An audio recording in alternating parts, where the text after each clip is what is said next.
Hello and welcome to Model Car Building and Retirement. In this episode, we are going to assemble the 1970 Coronet Superbee. Let's get right to it right after the intro. Prior to beginning my channel, I had already primed and base coated the model in B5 blue, and then I installed the decals. The decal sheet offered white, black, or blue. And I thought the blue was a nice mild contrast to the B5 blue of the body, so I went with that. And then I moved on to the front and rear marker lights, and I used a bare metal foil. And on the front marker lights, I used a Tamiya clear orange, and on the rear lights, I used a Tamiya clear red. Then I took the model to the spray booth and I painted it with a urethane clear, sanded, buffed, and then I added bare metal foil to the front, rear window, and the side glass. After that, I installed the glass, and we're ready to begin other assembly of the motors and the chassis. I began assembly of the engine by gluing as many bare metal plastic parts together using actual model glue. In this case, everything that's going to be painted the same color, I assembled first and glued together, and then painted it as one unit. This is the way that was done at the factory when they were manufacturing these cars as well, is they painted the entire engine orange. In my case, I airbrushed the engine orange and the transmission silver, and then began the detail work. Now, when Mopar designed these motors back in the factory, and when they assembled these, they actually did include the block, the headers, the heads, the valve covers, oil pan, water pump, all that, and they painted everything, including the exhaust manifolds, Hemi orange. And then the exhaust manifolds, obviously, the first time the engine was started up, would melt the paint off. So that's exactly what I'm mimicking here, is I painted the entire engine orange, and then I came back and brush painted the exhaust manifolds silver. And in fact, I didn't brush paint those. This is a new product that I'm using. It is it's a paint pen, a pigmented paint pen. And these things are the best thing I've ever seen. See, there's a nice little point on there. Very detailed, so it's almost like using a detail brush. But I was able to paint the exhaust manifold with the silver here. And I think it looks quite realistic. I got, quite detailed. I was able to get as close as I can to the heads here.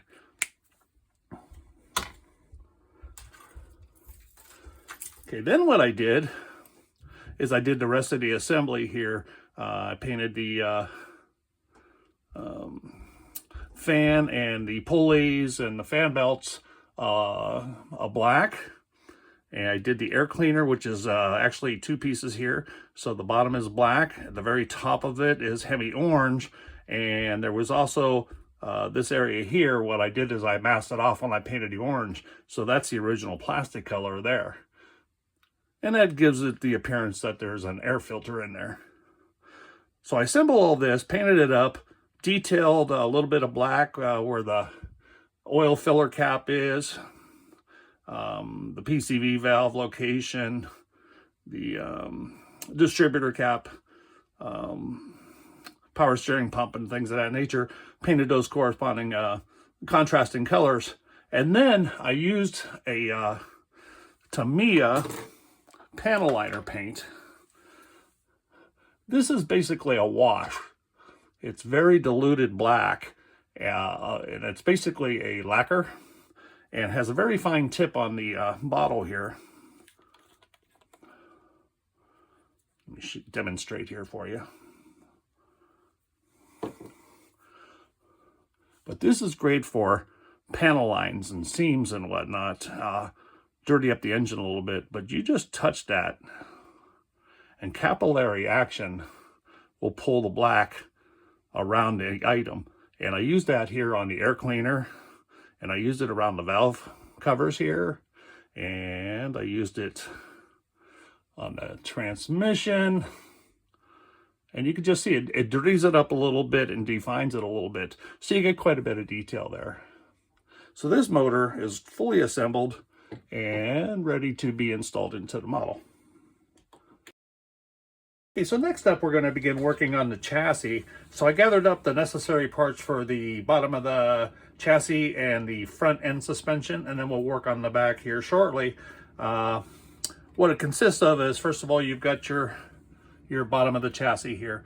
And when you build your model, it's your choice on how you want to go about preparing your colors or your paint or how much detail you're going to do. In this particular case, what I did is I painted a semi-gloss black, and then I used the body color, the B5 blue, with an airbrush and just lightly oversprayed from an angle so that it would give the appearance that it had overspray from when they painted the body. And when they did that at the assembly plant, that's exactly what they did on Mopars. You know, if you look carefully at total original cars, you're going to see that there was some overspray. So we gathered all the parts, we pre-painted them. In this particular model, the front firewall and internal aprons and the front radiator support is 4 different pieces here. So I've already painted and pre-assembled and glued those. And then you got a separate piece here for your front frame extension. So this will glue into place here, and then we'll be flipping it around and putting the firewall into place. And then we also have some small details that'll go on the firewall. This is a brake master cylinder. Evidently this car did not have a power brake booster, so manual brakes be hard to stop this car when it's going down the road after that 440 hits 100 miles an hour. I painted the bottom silver and the top is still black, but once that's glued into the firewall, I'm going to paint that a copperish goldish color. Okay, it's just going to be easier to paint on the model. Also, they included a windshield wiper motor, and this is on the chrome tree, which doesn't look very realistic unless you were like building some sort of lowrider custom show car. So what I'm going to do is same thing with the master cylinder. I'm going to glue that into place on the firewall, and then after the fact, I will weather it down a little bit. I could have also stripped this chrome off.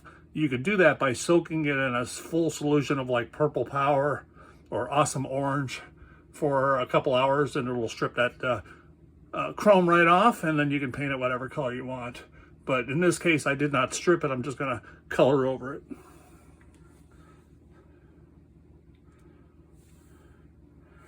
Then we also have our little spindles for our front 2 wheels for steering.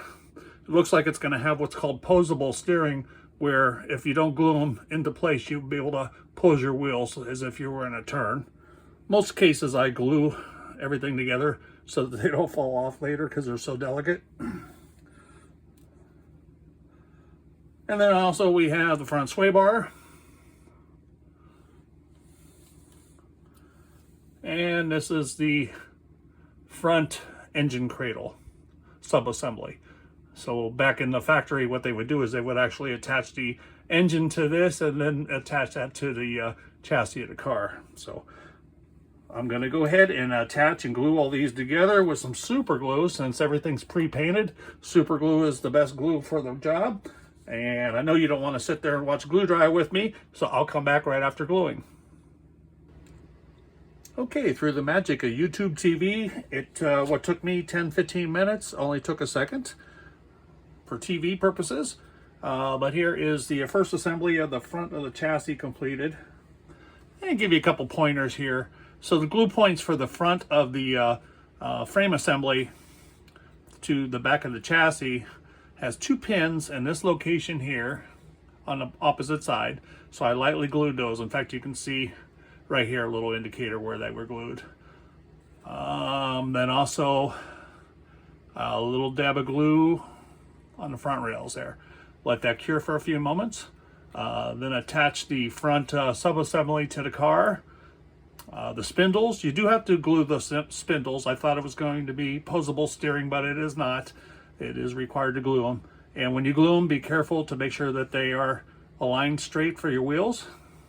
I'm slightly off, but you won't notice it unless you're, you know, if you're looking at the model from side to side, it shouldn't be too noticeable.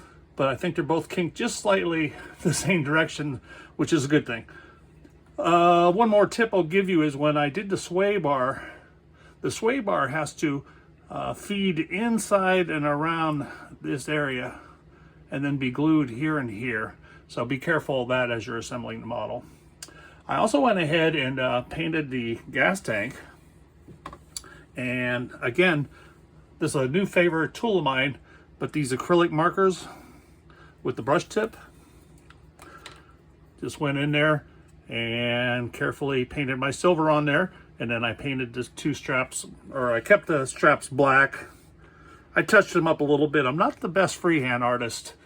Sometimes I have to chase my paints. I'll go black and then have to go silver, then I have to go touch it up with black again until I fix all my little mistakes. So on the bottom side, that's it. Engine compartment. So here we got the, oops, let me get back in frame here, I'm sorry. This is that windshield washer motor that came off the chrome tree. Again, I thought that looked too cheap and toyish. So what I did is I took a little bit of a black semi-gloss, painted it black, and then I dry brushed a little bit of silver onto it. And by dry brushing, what you do is you'll take a brush, put a little bit of silver paint on your palette here, dip your brush into there, dry it back and forth to where it's barely doing anything, barely any paint left. And you'll be surprised how much it will still put on the model, and then just lightly dust it back and forth. And you could do that on this whole chassis here, typically with a wider brush. Like you could dry brush this with silver and just cover all this, and it'll bring out all these little details a lot more. Okay, I haven't done that on this. I may or may not, but it's a good time to do it. Okay, so other than that, I did paint the gold onto the master cylinder here. And I also added the water washer bottle, painted it white with a little black tip on there. And there are some details that are just molded in to the firewall and the side aprons, little voltage regulators or solenoids or whatnot.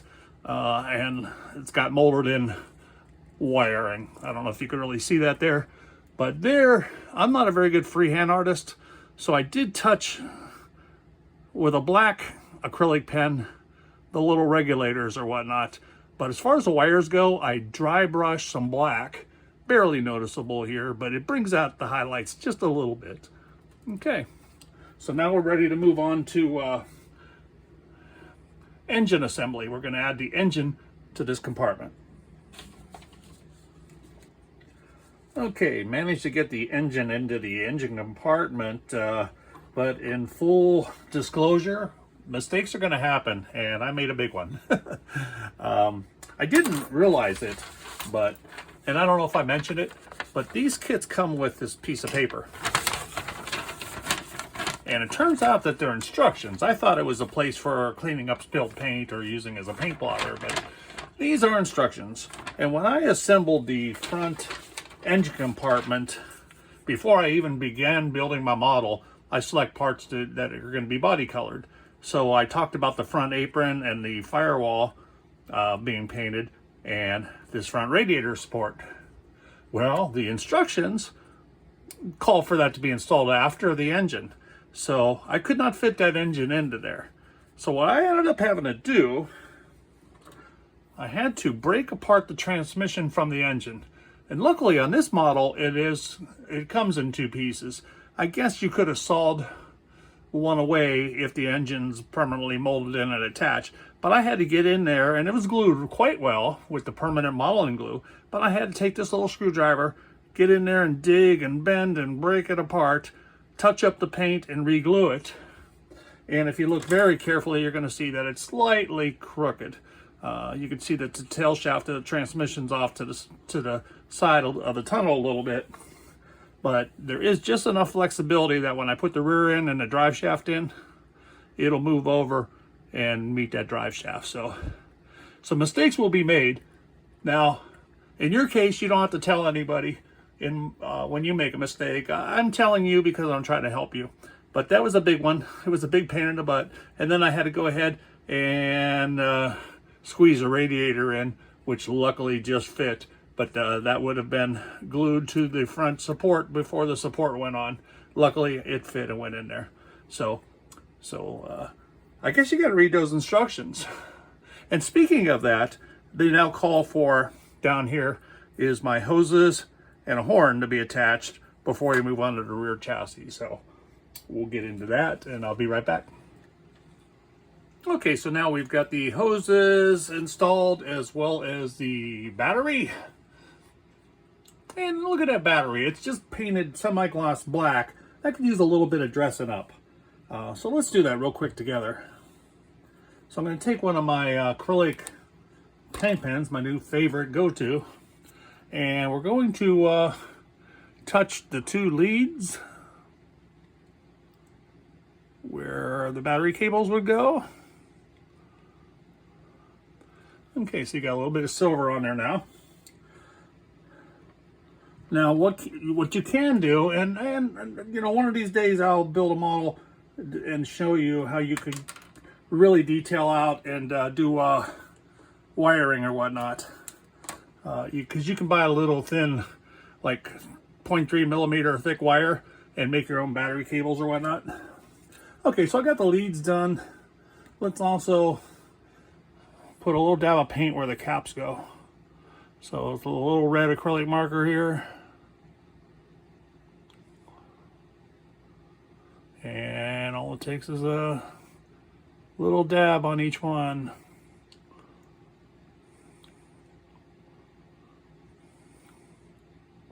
But even if you're not going to fully detail out your interior, it's just a little tips and tricks like that bring it to life. Okay, so now we're onto the rear suspension for the chassis. And we got numerous parts here. Cut off the sprue, some of them pre-painted. And, you know, I choose to do my paint work most of the time on these little pieces while they're still on the sprue. So, like, here's the drive shaft. So when I cut it away, you know, I had to sand off the little burrs from the sprue. So now I have some bare white plastic showing again. And so all that has to be touched up. So let's fix that real quick. Using a little black acrylic marker here. Makes so quick. I love these because you do not need to clean your paintbrush, open up a bottle, shake it, stir it. There you go. Okay, so that's already been fixed. That simple. Here's another one. For some reason, they chose to make the shock absorbers fully chrome. And that doesn't look right. That doesn't look right. So let's go through together here and let's fix that up a little bit. So I'm gonna just, hopefully it don't fling. These tweezers can fling on you. What you didn't see in some of my building is that I've had to stop and go on the floor with my magnifying glasses to try to find my parts. But okay, so here's a blue acrylic marker. And look how easy that is. It just, you know what, I'm going to try to hold this end because I know it's going to fling off. These little parts can be a challenge for big fat fingers, especially if you're clumsy like me. Okay, so anyways, I'm going to just kind of touch that up blue. And I don't have to be perfect because once it's in the car and glued into position, you can get that pin in there. You could touch up anything that you missed. But I'm just kind of getting the majority of it now because you might not be able to get the whole thing touched up and painted. But look how easy that was. A little paint on my fingers, but that's part of modeling. Okay, so the rest of the parts here too, they're going to need a little bit of filing and touch up and cleaning. The rear differential is going to need to be assembled together and then assembled to the back of the car. Another thing I'm going to show you is on the exhaust tips.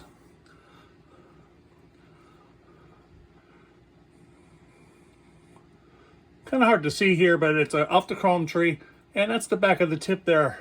Just doesn't look real realistic. I had to do a little bit of sanding because there was a burr there, and the underlying plastic under this chrome tree is black, so it really doesn't look too bad, actually, the way it is right now. But I'm going to come back and show you a little tip and trick after I get these parts all glued in. I'm going to do a little tip on this and show you how to make that look a little more realistic. Okay, so we'll be right back.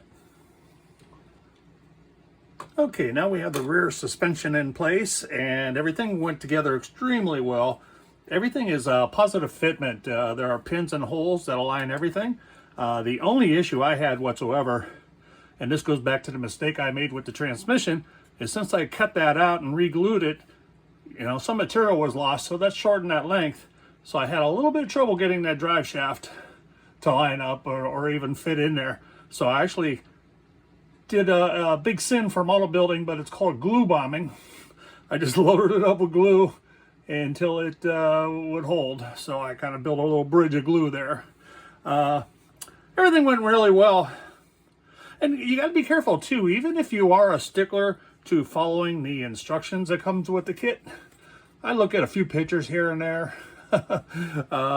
But I was looking at the rear end and even in the instructions, to see the sequence of assembly, and the back of the rear end looked incomplete. What was missing is this rear cover here. Now, the instructions do not mention that at all. It doesn't show that part, it doesn't call for that part, but yet it was on the chrome tree, which is a cool thing, by the way. That does look cool in chrome. That's an aftermarket thing that a lot of guys did on day 2 of buying a muscle car. But everything went together really well. You just got to take your time with all your alignment, because like when you're gluing the leaf springs and the axle together, you have a location here. Let me get a pointer out. You have a location here for glue and a location here for glue. The axle glues to the spring, the shock eyelet glues to the spring, and also to the bottom of the chassis on both sides, plus your drive shaft. So those are a lot of little things that have to be aligned while you're gluing. And even though I mentioned that the Tamiya and model glues are made for bare plastic, I did cheat a little bit here, because super glue dries quickly, bonds quickly, but it's extremely brittle. There is no flexibility at all. If you have something misaligned and you try to move it a little bit, you're going to break it off.